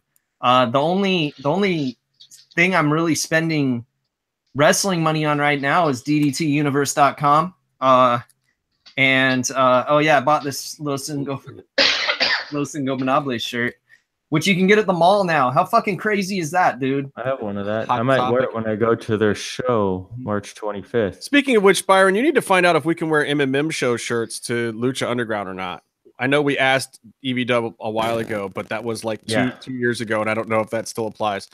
So my thought about this is, and I kind of only want to buy merch from WWE for MMA fighters, like, because this is what I feel like is missing from wrestling. Like, I want fighters that are legitimately believable as badasses. I don't want fighters that don't look like they could actually handle themselves or do something. And there's certain ones that I believe and certain ones that I don't. Like, Seth Rollins is more and more unbelievable as a badass every day. Yet somehow Finn Balor, who's got the same body type and structure, I still believe it from Finn. Maybe it's an age thing. Maybe he's just younger and more fired up. But I don't believe it from Finn. You don't believe it from Finn either? I believe it from Seth Rollins, because motherfucker ends careers. Ask Meef's boy. He throws the knees. Finn throws drop kicks. True. I don't know, but I mean, but again, so these guys are on the bubble. Whereas, you know, I like a Braun Strowman to a certain extent. I even like Jinder Mahal a little bit, because after he messed up Fergal's face, you know, it was like, oh yeah, that dude's actually kind of tough and might actually hurt somebody. You know, give him a small run. Like, I don't want to see him every damn day, but you know, I like the amount of push that Jinder got. I thought it was great, and I think they put him right back exactly where he needs to be right now. I thought the entire use of Jinder Mahal was well done. WWE at its finest. Vince finds a big guy that he likes. He's got a good look. Give him a straight up heel gimmick. Put him out there. Let him tour the world. Let him pop his own country for a little while. Give him the rub, and then shuffle him back down to the upper mid card, and that's fine. It's funny because him going over Nakamura is what got me to cancel my network subscription, and I never went back. So I disagree a bit, but you know, but they always had these other bigger plans for Shinsuke. Shinsuke was a later plan. He's where he should be now, which is cool. Yeah, but I like it. I don't know if you guys saw the news about the Nakamura biography that's coming out. It's actually two of his biographies from Japan put together as one, so it doesn't cover any of the WWE shit whatsoever. This is like New Japan Shinsuke, and this it's put out by Viz Media, the people who do they do, you know, like anime and manga and stuff, and who works for them is friend of the show Kevin Kleinrock from Mass Republic. So Maybe they'll get more wrestling stuff in the future because they got a guy in our corner for that shit. I love what they're doing with Shinsuke, and I love his career trajectory in general. It's like he's put in those hard matches. He's done the stiff Japanese thing for a long time. He got out relatively unscathed. He can come to America now, work a little bit lighter. Hopefully they do the right thing and put the strap on him at some point in time and make him really one of the most successful international stars ever. And I'd love to see other guys like that. Who wouldn't love to see fucking the Rainmaker in WWE 5 or 6 years from now after he slows down a step or two, just doing a WWE gimmick? He'd be perfect. He's 30 years old. Can I give a hot take on Okada that I don't get it? Like, he's a good wrestler, but like he's not like I wouldn't. But buy that's also why he should end his career in WWE too. Yeah, he is only 30, right? Right, yeah, dude. Somewhere around there. He has a long time to go. Not with the way that you work in Japan. I give him 5-6 more years, and then he should come to WWE, do a 2-year run in WWE, and then be done and retire at 38 years old. He does those matches once every couple of months, and he does mixed tag matches all in between. He's doing fine. They're protecting the shit out of him right now, too. I've never been into him as a wrestler. Like, he's a great wrestler. Don't get me wrong. Except for the time he had you know what? I think I'm just mad that he doesn't have the dinosaurs in his entrance anymore. Because that one time was the dopest thing ever, and then he, like, stopped doing it. It's like, dude, don't fucking dick tease me with dinosaurs unless you're going to have dinosaurs all the fucking time. It would be like watching Jurassic World and have it just be, like, people walking around at Disneyland. What the fuck? Thanks, Okada. All right, so a couple other quick questions I want to ask. Wait, with the Sasha thing, I'm still mad about. I feel like I don't know what's happened to Sasha. I just send it to NXT.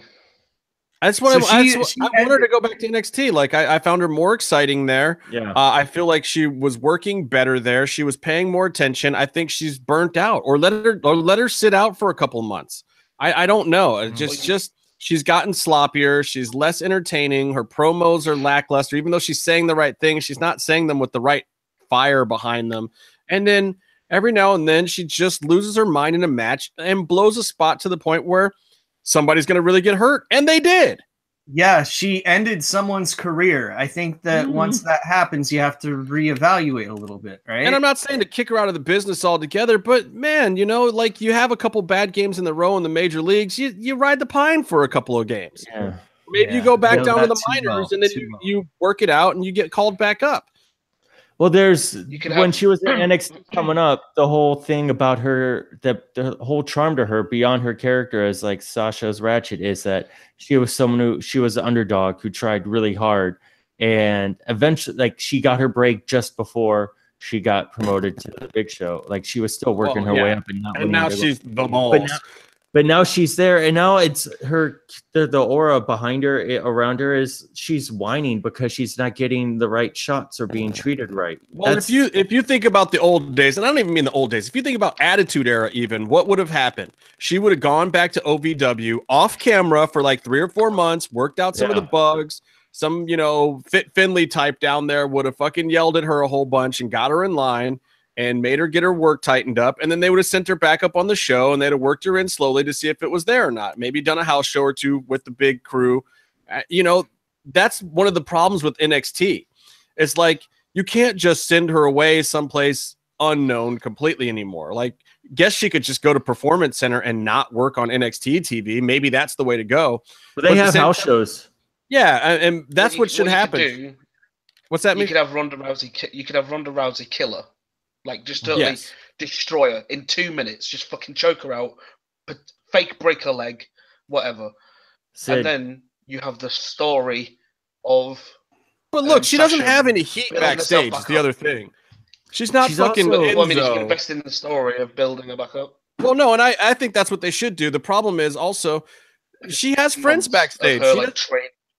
And merchandise. She doesn't have any heat. She's selling merch. She's doing everything else right. So she becomes a person that's harder to send back down the ladder. Yeah. She is a superstar. Reset with her. And also reset with a hard reset. What does that do to that? What does that do to what, Byron? to the division. If you take her away, that's a huge hole as far as, like you said, a superstar. No, it levels the playing field for everyone else that they just called up. It levels the playing field for the fact that you have newbies like Ronda in there, along with, Paige's faction and Ruby's faction and all these new factions that they pulled up that are the exact identical storylines on different brands. Yeah, we'll talk about exact same storylines. What about Mandy Rose finding a partnership with Goldust? Yeah. The classics never fail, Byron. Oh, speaking of merch, fucking Goldust getting like 10 million new pieces of merch on WWE.com. Just saying. Maybe they will get some of my money. They're trying to get Cody back, man. I love the fact that, they misuse him and they do terrible things with him for like 8 months at a time, and then they'll just come up with something for him again. I like the stuff he did with the Truth right at the beginning of their little run together for a while, and it was just like, and then it faded and they just became jobbers, and then here they go again. Let's brush off Goldust and make something happen. It's amazing. The guy's career will never freaking end. He's got a pot belly in a spandex onesie. Oh no, he's ripped, bro. He's ripped as fuck, but he's in great shape. But he's still been one of my favorite wrestlers since I was a little kid, so I'm always gonna be excited to see him, dude. His fucking feud with the Stud Stable, man. Also, I do want to tell Byron that there's a new Stud Stable T-shirt that they've released with the Tony Schiavone podcast. It's Fuller's Jump Rope Academy, and it's referring to his giant dick. Because Fuller, huge, right, Justin? Oh, I wouldn't know. Speaking of huge, Black Panther opened this weekend to amazing Boffo numbers, and I just wanted to say everybody should go see it and support Black Panthers. Yeah, dude, how was it? Like, okay, so my concern with Ant-Man, I loved Ant-Man, but it was the same story as Iron Man. Is this not like that? This is not like that. Awesome. This I haven't seen Ant-Man, no spoilers. Very unique, and I think the fact that you got part of the origin story of T'Challa taking over in the Avengers movie, or was that Winter Soldier? Yeah, it was Avengers. I think that it was Captain America: Civil War. It was Civil War? Okay. So anyway, regardless, is the fact that you've gotten part of that story out of the way, and they do retell a bit of it here through slightly different eyes, and you got a little bit of the origin story, but they're kind of resetting this universe a little bit from the comic books, and it's just really, really well done. Michael B. Jordan's character, super strong. The way things turn out in the end, super strong. Like, even though it's still a comic book superhero movie, you don't get hung up in the predictability of we're trying to thwart some supervillain who's hell-bent on conquering the world. Mm-hmm. You don't have that James Bond supervillain feel to this movie. And things shift from, like, dealing with situations differently, and the fact that you're, being pulled into this immersive world that somehow is more like real world stuff that actually exists in Africa, yet it seems so much more interesting and new and fresh because nobody puts that in films. Right. Nobody puts the exciting, vibrant version of Africa in a movie anymore, unless it's Egypt, because of course Egypt is interesting. But the modern world of Africa, where people are wearing bright, vibrant colors and there's dancing and singing and all the actually encompassed all of the fun things about Africa, which most people are probably like, what? There's fun things about Africa besides hunting in Egypt? So anyway, the answer is Akeem the African Dream, of course. Exactly. I don't know. I just thought it was really well done. I think it will be a good look for everybody on the planet of the fact that Africa can be cool. Yeah, Africans can be cool. And they can be superheroes. A diverse fucking superhero that was diverse to begin with, so no one can fucking cry about trying to change it. It's not a black woman being Iron Man. It's an African prince who was always black being an African prince. I mean, look, here's the other thing about it. He's fucking Batman. Yeah, he is super Marvel's duper Batman. rich and entitled and given a bunch of cool toys to play with. That is the Black Panther character. Like, you know, he's not from a different planet. Given he drinks some super serum, not unlike your Captain Americas and other super soldier kind of characters, and he's got training to fight, which I thought was very funny too, because his fight style actually encompasses a lot of jujitsu and capoeira, which are not African at all. There's very African styles of fighting out there, and I feel like the stunt team could have gotten some of those. And movies like The Raid encompass some of those fighting styles. There's a lot of elbows thrown, a lot of sweeping knee kicks and things like that in African style fighting, because it's a tribal ritualistic style of fighting, where you would start on your feet, and a lot of times in those tribes, just the takedown or knocking somebody down was considered a victory. So those fighting styles evolved from that, and they're these cool kind of stand-up, kind of Muay Thai, but a little more fluid style is the real African style of fighting. Honestly, not jujitsu. Do you think that maybe in Infinity War we might see that, because we got the Russo brothers directing, and you saw the more use of realistic fighting styles in Winter Soldier? Yeah, I would think so. Though I would have imagined that Ryan Coogler would have done his homework also. Yeah. I mean, it's better than Iron Fist all around, so it's like, wow, so much better. Yeah. So much better. But hey, look, there's legit black superheroes now. You got your Luke Cage, you got your Black Panther. I would say you've got Black Lightning, but I still can't get behind that show. I don't know what they're doing. You got to go with Cyborg with DC. Cyborg. That's all right now, unfortunately. And I found the answer to my question. What's that? What was your question? To my question. He's a leopard. Is he a leopard? His real name was originally going to be the Black Leopard, not the Black Panther. So, well, actually, panthers can be leopards and jaguars, and you know. I was just disappointed that Flamita didn't make a cameo in Black Panther. Not being used by Nightcrawler. So basically, I'm gone. You guys just break kayfabe like all over the fucking place. And Case Fabe is dead, apparently. No, that was an inside reference. I did not say specifically about his Lucha Underground character persona that got used once and never brought back. I didn't say that. Maybe he'll be back now. I don't know. Do you think there's a chance? Who do you guys think might show up this year? I think Ray Scorpion shows up because DJ knows who he is and he's awesome, and DJ should bring him in because he's awesome and he knows who he is, so he knows he's awesome. Right? Psycho Clown. Psycho Clown would be cool. I think Psycho might get the Wagner treatment, and maybe we get him for 1 or 2, especially since Vampiro's around. I think Vampiro and Psycho have a good thing going down in AAA, and I'm sure Vamp will probably push that issue. Because don't forget, Vamp is also the head of talent relations for Lucha Underground, not just AAA. So we're going to see the main event show up more often?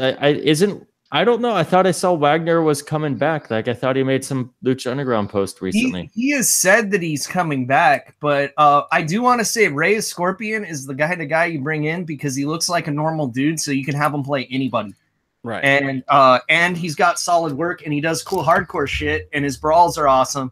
And I just want to see him fucking fight not Macias, but fight Mil Muertes. Yeah. It would be dope. Casey, are you going to cry when Ivelisse is the one that takes the strap from Pentagon? No, because you know what? Ivelisse can work, and she deserves accolades. It's fine. Okay. Yeah. So she can run she can run the ropes, so it's okay. No, Ivelisse is great, and everything Casey said was true, but it's just hearing the tone. Everything he was saying as a compliment to Ivelisse was an insult to Sexy Star. Well, 100%. But we've seen Ivelisse wrestle Mil Muertes in a believable good match that had a false finish that everyone liked. Hi, Billy. True. I see you. But not as good as Taya's match with Cage, which is still one of my favorite male versus female matches of all time of any kind in any promotion. What if there was a match Taya versus Mundo? Let's not try to plant seeds of dissension within Worldwide Underground. They've already got like. Would we be able to air that on TV? And I think they have that match behind closed doors regularly enough that we don't need to see that on TV. The things that the little doggy has seen. But okay. The dog could be in the Vikingo. I don't know. But I do want to say that if you were to do, say, maybe some dissension within Worldwide Underground, it would be because someone keeps hurting themselves skydiving and it might not be on the season. I don't know. Well, and maybe his buddy is still looking for his visa underneath the glove box of his car or something too. So there might be two of those guys that are MIA. Who knows? I'm gonna guess it's under the empty Red Bull cans. No, but seriously, in all seriousness, do we know if Jack is able to get into the country for Lucha Underground tapings? I don't know. I haven't been following. In the country. No, you could put him in the trunk of your car. Does anybody in the chat room know if Jack is able to get into the country right now? Do you think Jack Evans is gonna get stopped at the border? Motherfucker's white as fuck. Just bring him over. Look, I'm sure he knows a few tunnels here and there that he could probably access. I mean, they are the Worldwide Underground. Yeah, exactly. They have like a network of caves. Yeah, you could go through. So does Byron's mom. What does that even mean? That's where he's raised. What would that mean? What is that insinuating? What do you mean? What is that insinuating? Underground caves? I just think that your mom knows a lot about what to do with a hole. Byron did use huge hole and Sasha Banks in the same sentence, and I let it slide, and I'm a good person. That's strongly debatable. I don't know why that would be debatable.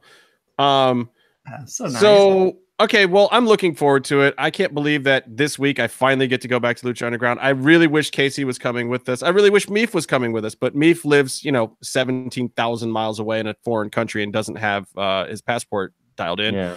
Kind of Jack Evans-esque. And Casey has a whole lot on his plate. Dude, Casey, you got to come to one taping this year, though, right? You're going to try to get to at least a Saturday or something? No, if they want me to come, they can give me VIP tickets. All right, we'll see if we can make that happen. But like VIP, like to where I'm above even the VIPs. Okay. Like I get to sit next to Matt Striker. You want full bow down status. I get it. So guest commentator. I want to sit on the Cobra Moon throne and get my picture taken. That's what I think we could make this happen. Have that. I think we could make this happen. I mean, I also want to say that the preview image for this show right now is the Urkel puppet. That's awesome. Real quickly, UFC, Yancy Medeiros, Donald Cerrone is a fight that's happening. It's not a fight that anyone cares about, and yet it's a fight that everyone should watch. And then you also got... I care about anything Cerrone's in. Motherfucker's insane. It's great. It's on a Sunday because we got the holiday. This is a new thing that UFC's been doing is they've been putting fights on Sundays when you have the Monday off. Right. Which I find interesting, which is also pretty cool when there's no football on. I think that works. A couple times I think they've done it up against Sunday Night Football, which I think was a mistake. But I also never get the Monday off, so it fucking sucks for me. But you've also got the Black Beast, Derek Lewis versus Marcin Tybura, which is really just like two big-ass grown men that are going – one of them's going down. I would imagine that Derek Lewis is going to win. You got Thiago Alves fighting. You got Sage Northcutt fighting for God only knows why. You got Michael Vick, the Texecutioner versus Trinaldo happening. There's some fun fights. Like it's not like a super card or anything, but I'll take Cowboy and probably what'll be one of his last wins ever. As much as I love him, I think he is starting to get a little long in the tooth. And I'll take Derek Lewis, and I'll take Michael Vick too, and I'll even take Sage Northcutt. I still will never, ever forgive what he did to those dogs, so the Texecutioner can eat shit. No, I meant James Vick. Did I say Michael Vick again? Good Lord. But Texecutioner, until he starts using Sexecutioner by Gore as his theme song, it's right. That would be amazing if he did that. That would be phenomenal. Yes. That would make a UFC fan out of Byron. I like Byron UFC. Doesn't know who Gore is. Yeah, Gore the band. This is the Green Day, dude. They have the giant like dragon or whatever serpent thing that eats people on stage. It's called the World Maggot, Byron. Yeah. So would they have the world maggot? Yeah. What? But I know what it is. It doesn't matter. That would be like, I know what a car is, but I call it a fucking sofa. Like, what the fuck? Meatloaf, what are you most looking for about season 4 of Lucha Underground? And you can't say anything involving King Cuerno. King Cuerno's crotch in tights. I'm looking forward to Pentagon. Pentagon? Okay. Pentagon. Okay. Yeah, that's Pentagon. Except Pentagon's my first love. You got to remember that. But why? Pentagon's my first love. So good. See, now we can officially say that there are some English that have common sense. Oh, dude, you know what? And you guys have Meghan Markle, so fuck you. We want her back. They have the good Kendo Nagasaki too, so it's okay. Yeah. Like, dude, Kendo Nagasaki's the shit. Like, he has magic. He was like a guy who just ran a fish and chip shop around the corner. That was the best part. He was just like a normal dude when they masked him. It was hilarious. And he's got a tattoo of like an eyeball on his head, like within a pentagram or some shit. Or maybe it's a Star of David. I don't remember. All right, Lucha Gringo, first of all, welcome back. Thank you for coming back and joining us. And thank you for quitting again. And what are you most looking forward to in season 4? Clearly, it's more Matt Stryker. I'm looking forward to not waiting in the lines to get in and not using those fucking disgusting porta potties and not eating from the taco truck and having to take a massive dump in those disgusting porta potties and making them disgusting. And I'm going to miss the Spider-Man ice creams and the Batman ice creams and the watching the wrestling, but the ice creams mostly with the gumball eyes, like, because those were awesome. And going to Little Tokyo, like right before Lucha shows, that was pretty dope because they're right next to each other. I'm looking forward to Son of Havoc being champion by the end of the season. Look, honestly, if Matt got the belt, I would be fine with that. You know what? I hope it happens on the shows that you guys are at. We're going to all of them. I'm going to the first week. Byron, what are you most looking forward to, you son of a bitch? I'm looking forward to the wrestling. I'm looking forward to the fun of going to the shows and seeing everyone and being there live. I've been to a few other types of shows since going to Lucha Underground consistently, and Lucha Underground shows are the most fun to me. They're my favorite ones. So I'm looking forward to the whole weekend of that.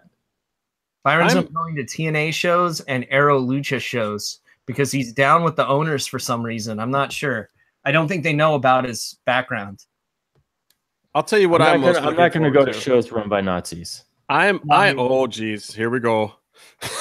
No, I am most looking forward to air conditioning. That's a nice thing. I think a nice ice temple might be a welcome change from some of the experiences we've had in the past. And Jesus Christ. Yeah. Hopefully that will limit the smells of certain individuals in the crowd as well.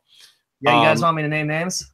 I'm also looking forward to not fighting with certain people in line because there was a couple people that if they ever cut me again, we're going to get cut. That is no bullshit. There's a few people that were Lucha Underground regulars that I was going to seriously fuck up if they ever stepped in front of me again in their lives. But that's neither here nor there. It looks like I don't have to do that, which is nice. I'm a pacifist for the most part, except for when I'm beating somebody up. I'm really looking forward to, and I hope there's enough time. I hope there's not a lot of waiting around, but I hope there's enough waiting around that we get to see the EV dub as an 8-year-old thing that he does sometimes, where he comes out before an episode and he's just kind of talking to some people who are out there, and you see him look like a kid that just ate the best piece of ice cream he's ever had. Oh, dude, can I tell you guys I had the best ice cream I've ever had yesterday? And so you look like that right now.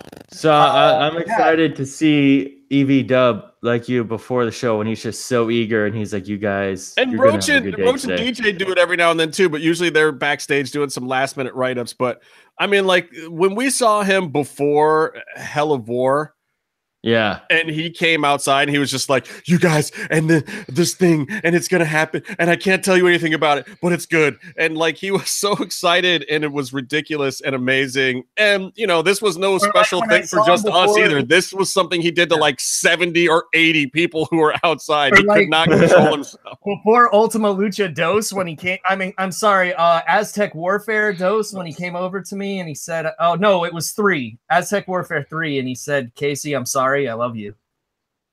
And he's like, just go home now. You can just go home now. I don't want your face. I don't want your angry face on camera. And then that's when you turned around and looked at him and said, I knew it was you, Fredo. It was fun watching them, like seeing them walk around in the background at Ultima Lucha Tres on the 3rd day of tapings, all wearing their Pentagon dark shirts. Oh God. Yeah. I wonder.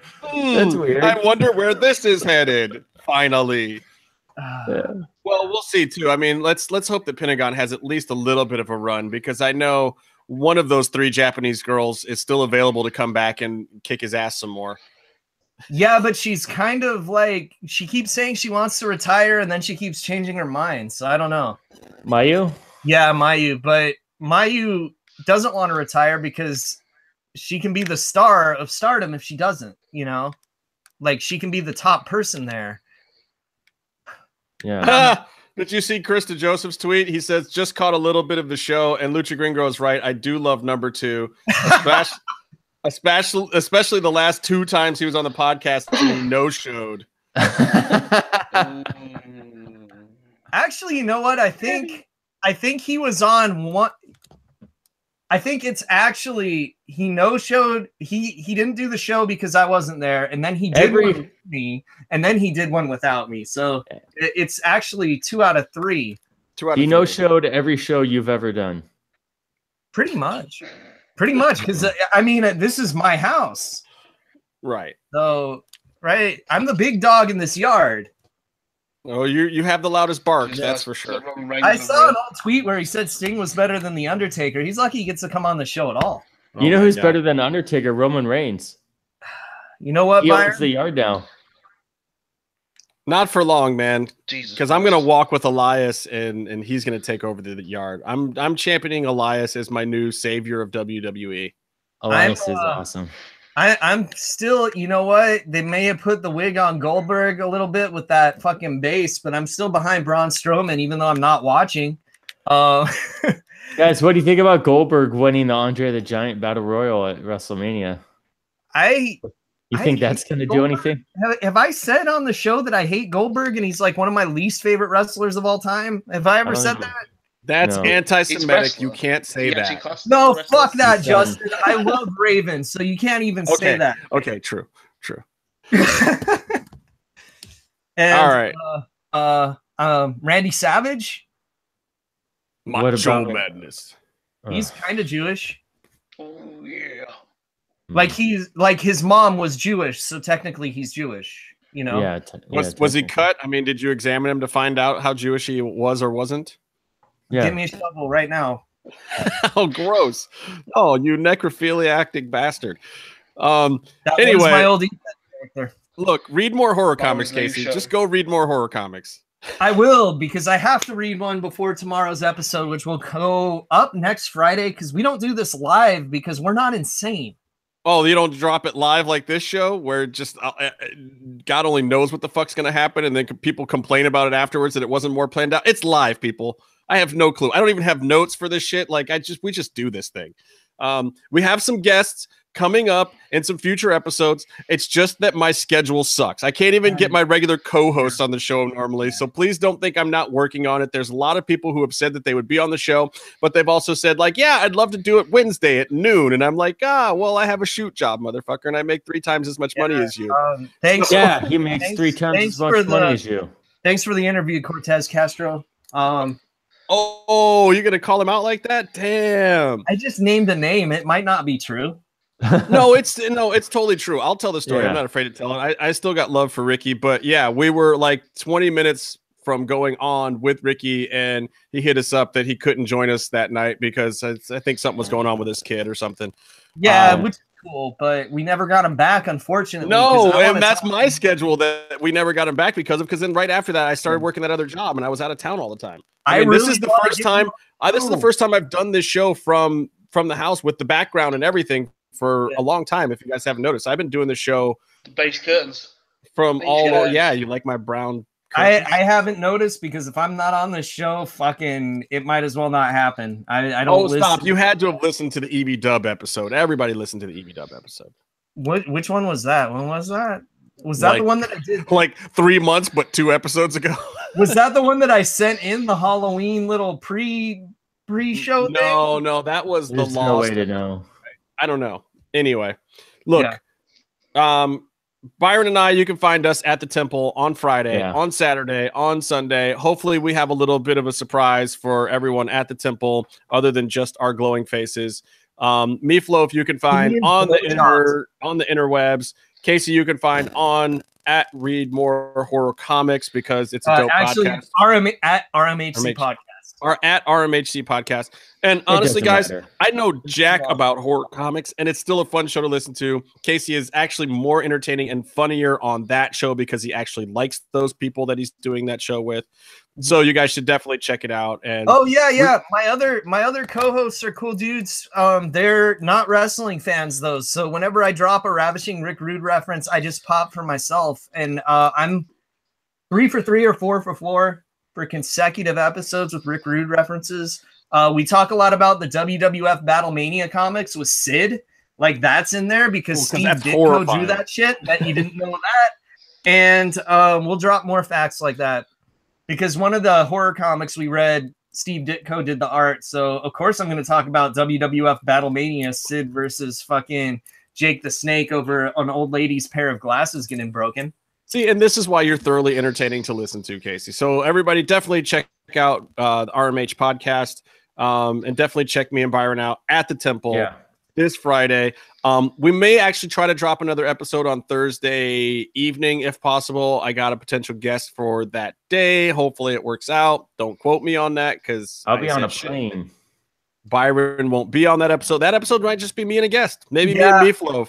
Who's your guest? Thursdays are my school nights. Hold on. Are you getting Chavo for the episode I'm on a plane? And you knew that I was on a plane, and that's the only way he would go on it. I'm just going to say this. If Chavo was ever going to do this podcast, he would probably prefer to do it with somebody that he hadn't banned on Twitter. You know, it would be great because I would love to talk about Chavo Guerrero Sr.'s feud with Roddy Piper on a podcast. So it would be great to have him on because I'm not going to go on anyone else's podcast and do it. But the real moral of the story is, Byron, it's not Chavo. I can actually confirm it is absolutely not Chavo.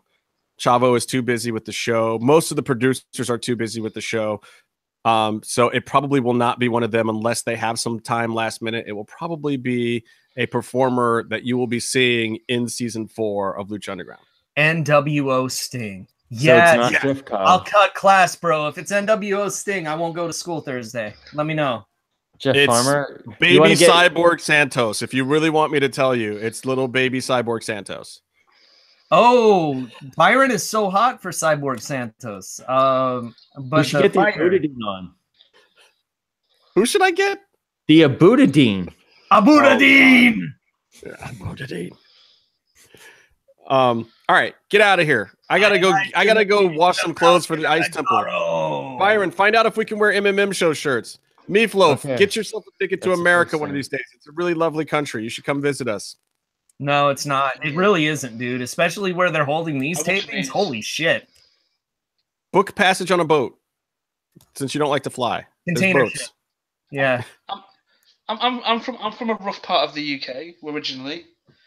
Meatloaf is originally. Notice how he said originally, because now you live on like a quaint little farm, don't you? Like I live on a quaint seaside town. Yeah. Yeah, exactly. You just got his Stay fish cold, and chips. Stay in the mix from Billy Fever. All right. The cat said it. That's it. And that's not the right way to say it, so we still can't sign off. Me, if you want to give it a shot, since everybody likes to fuck up my outros these days. No, I can't remember because usually it's 5 o'clock in the morning.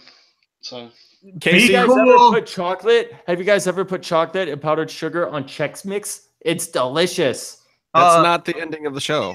You know what? I'll put chocolate is on it? your. We know what I'll you put put chocolate chocolate on your Chex Mix, young lady. Does anybody know how this show is Yes, supposed to end? Yes. Read the fear. Oh, there we go. Be cool and stay in the mix. No, God damn it. Stay calm and stay in the mix. No.